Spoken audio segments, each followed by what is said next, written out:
Correction de la tâche complexe, page 73. Donc on vous demande de... En vous servant de la boîte à outils de l'activité précédente, donc il faut aller voir sur la page précédente, donc on a 2-3 formules. Donc calculer la valeur de l'énergie qui n'est pas transférée à l'eau pour un chauffage de delta θ égale 50 degrés.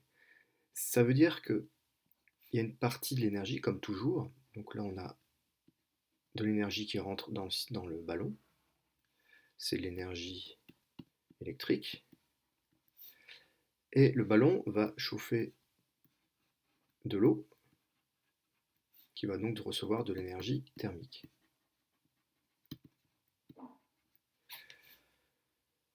On n'a pas un rendement de 100%, donc l'énergie électrique ne sera pas égale à l'énergie thermique. On va d'abord calculer l'énergie électrique reçue par le ballon. Donc l'énergie électrique, c'est la puissance du ballon fois le temps de chauffe. On va prendre le ballon de 1200 watts, mais on prendrait l'autre, ça serait identique, puisque de toute façon, on a le double de puissance pour le double de volume de masse d'eau, donc on obtiendrait exactement les mêmes résultats. Donc c'est 1200 watts fois 5 heures, donc on obtient un résultat en watts-heure, évidemment. Ce résultat donc, est assez élevé, c'est un résultat donc 6 10 puissance 3 watts-heure, donc pas trop élevé pour l'instant puisqu'on est en watts-heure. Si on veut passer en joules, on multiplie par 3600.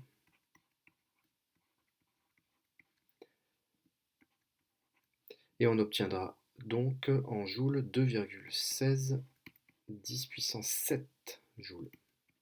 Voilà, ça c'est pour l'énergie électrique. Je vais mettre un E ici, énergie électrique. Pour l'énergie thermique, c'est la chaleur reçue par l'eau. La chaleur reçue par une masse d'un fluide de capacité calorifique C avec une élévation de température θ finale moins θ initiale, ça c'est la formule en fait, et bien cette énergie, donc ça sera égal à la masse d'eau, donc 100 kg d'eau.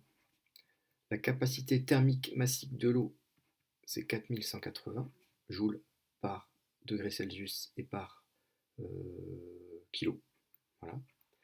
Et l'élévation de température, ici c'est 50 degrés. On obtient une énergie de 2,09 10 puissance 7 joules. Donc ici on avait 2,16 qui rentre en énergie électrique, 2,9 qui en ressort. On demande donc, la question, c'est la valeur de l'énergie qui n'est pas transférée à l'eau. Donc il y a une partie de l'énergie qui n'est pas transférée à l'eau, qui, je vais le mettre vers l'eau ici, qui sont des pertes. Donc les pertes, ça sera la différence entre ce qui rentre et ce qui sort. Les pertes ici, ça sera la différence entre l'énergie électrique et l'énergie thermique. Donc 2,16 moins 2,09, on obtient 7 10 puissance 5 joules. Voilà ce qu'on attend ici comme résultat.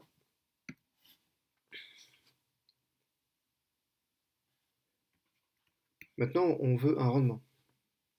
Le rendement, pour un système comme celui-là, c'est tout le temps la même relation, c'est ce qui sort sur ce qui rentre. C'est l'énergie thermique sur l'énergie électrique ici. Donc énergie thermique sur énergie électrique. Donc si on divise 2,09 par 2,16, on obtient, je mets directement pourcentage, on obtient en gros, allez, 97%. Ce qui est un bon rendement. Voilà, fin de la correction de l'exercice.